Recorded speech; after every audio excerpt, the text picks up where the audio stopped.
दोस्तों नमस्कार। आपका अर्धवार्षिक पेपर आ चुका है और वो भी है आपका भूगोल विषय का। जैसा कि आप मेरे से कह रहे थे कि सर आप हमें ज्योग्राफी का पेपर बताइए, तो मैं आपको अर्धवार्षिक पेपर बता रहा हूँ। पूरा आप लोगों को याद करना रहेगा। सभी बच्चे इस वीडियो को लास्ट तक देखेंगे क्योंकि यहाँ पर तभी जाकर आप सारे क्वेश्चनों के आंसर कर पाएंगे।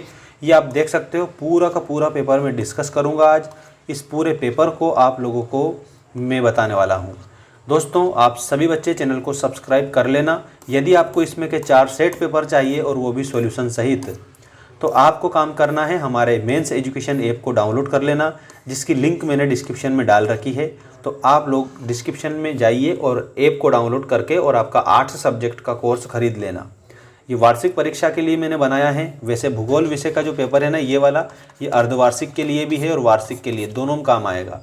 ठीक है, याद रखना सभी बच्चे। ऐसा कोर्स आपको मैंने दिया है जिसमें टेस्ट सीरीज मिलेगी, सब कुछ मिलेगा। टेलीग्राम की लिंक डिस्क्रिप्शन में ज्वाइन कर लेना। सही विकल्प चुनकर लिखिएगा पहला क्वेश्चन। ये रहा आपकी स्क्रीन के सामने। देखो पहला, मानव भूगोल को सांस्कृतिक भूगोल की संज्ञा किसने दी है? दोस्तों मैं डायरेक्ट आंसर बताऊंगा, आप थोड़ा ध्यान रखना क्योंकि समय कम है, काम ज़्यादा है। कार्ल सावर आप लोगों को कंप्लीट याद रखना है। अगला देखो, 50 डिग्री उत्तरी अक्षांश को जनसंख्या की धुरी कहते हैं।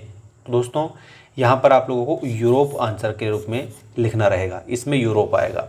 सभी बच्चे चैनल को सब्सक्राइब कर लेना क्योंकि ऐसी सभी पेपर की अपडेट मैं आपको देता रहूँगा। ठीक है, अगला क्वेश्चन है, कौन सी एकल कृषि नहीं है? एकल कृषि कौन सी कृषि नहीं है? तो इसमें आपको सभी बच्चों को लिखना है, रोपण जो कृषि है ना, ये एकल कृषि नहीं है। एकल कृषि में क्या होता है? एकल कृषि में एक ही फसल उपजाई जाती है ज़्यादातर।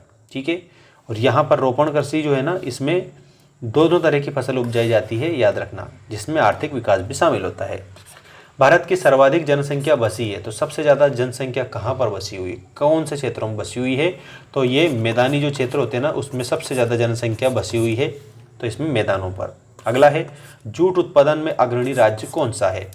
दोस्तों जूट के उत्पादन की बात जब हम करते हैं तो इसमें पश्चिम बंगाल, आपको ममता बनर्जी कर देना है करेक्ट। ठीक है, पश्चिम बंगाल आपका सही उत्तर हो जाएगा।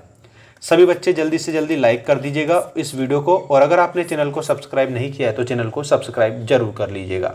ठीक है, अब आ चुका है आपका रिक्त स्थान की पूर्ति कीजिए वाला क्वेश्चन। दोस्तों आपके लिए एक सामान्य जानकारी थी कि आपको सबसे ज़्यादा कठिनाई होती है किस में? अर्थशास्त्र में। तो अर्थशास्त्र के लिए टेस्ट सीरीज मैंने ऐप पर दे दी है, तो मेंस एजुकेशन ऐप को डाउनलोड कर लेना, लिंक डिस्क्रिप्शन में है। एंथ्रोपोजोग्राफी नामक ग्रंथ सन में प्रकाशित हुआ था, कौन से सन में? 1882 में प्रकाशित हुआ था, तो 1882 इसमें आंसर आप सभी स्टूडेंट कर देंगे। अगला देखिए, शक्कर उद्योग आधारित उद्योग है, ये दोस्तों कृषि पर आधारित उद्योग है, तो इसमें आपको कृषि आंसर लिखना है। प्राचीन नगर का उच्चतम उदाहरण कौन सा है? तो प्राचीन नगर है हमारा बनारस।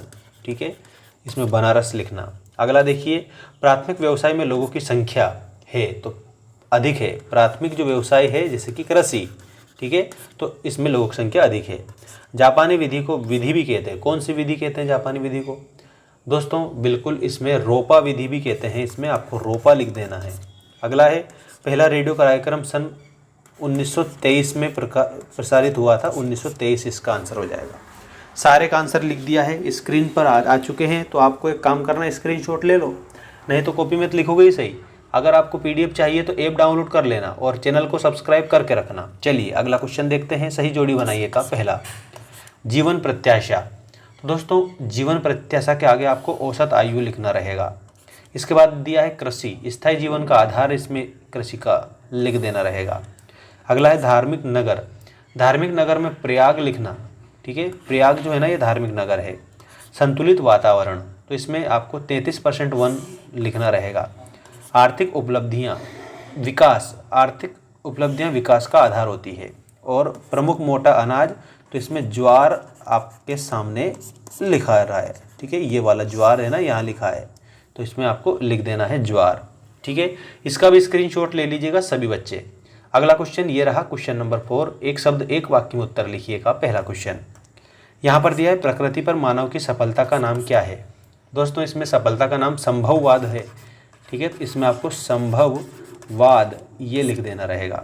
अगला है, तीव्र जनसंख्या वृद्धि में मुख्य समस्या कौन सी उत्पन्न हुई है? सबसे बड़ी समस्या है बेरोजगारी, इसमें बेरोजगारी आंसर आ जाएगा। अगला है, रस उद्योग किस पर आधारित है? तो रस उद्योग दोस्तों फलों पर आधारित है, इसमें आपको फल लिखना रहेगा। अगला है कार्यरत जनसंख्या को क्या कहते हैं, तो श्रमिक बल बोला जाता है। कार्यरत जो जनसंख्या होती है उसको श्रमिक बल आंसर करना रहेगा आपका। भारत का सर्वोच्च सोयाबीन उत्पादक राज्य कौन सा है, तो हमारा मध्य प्रदेश है सोयाबीन उत्पादक राज्य, लेकिन इस साल सोयाबीन कम निकली है। क्यों निकली है, क्योंकि ज़्यादा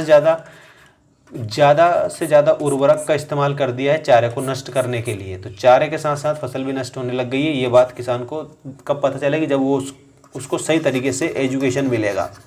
हर जिले में कृषि अनुसंधान केंद्र स्थापित किया गया है। अपने खेत की मिट्टी को उखाड़ के ले जाओ थोड़ी बहुत और जाके जिले में जाओ, वहाँ पर कृषि अनुसंधान केंद्र पर जाओ और वहाँ पर जाके मिट्टी की पहचान कराओ और उसके आधार पर फसलें बोओ, तब जाकर अच्छी फसलें निकलेगी, नहीं तो ऐसे ही खराब होती रहेगी।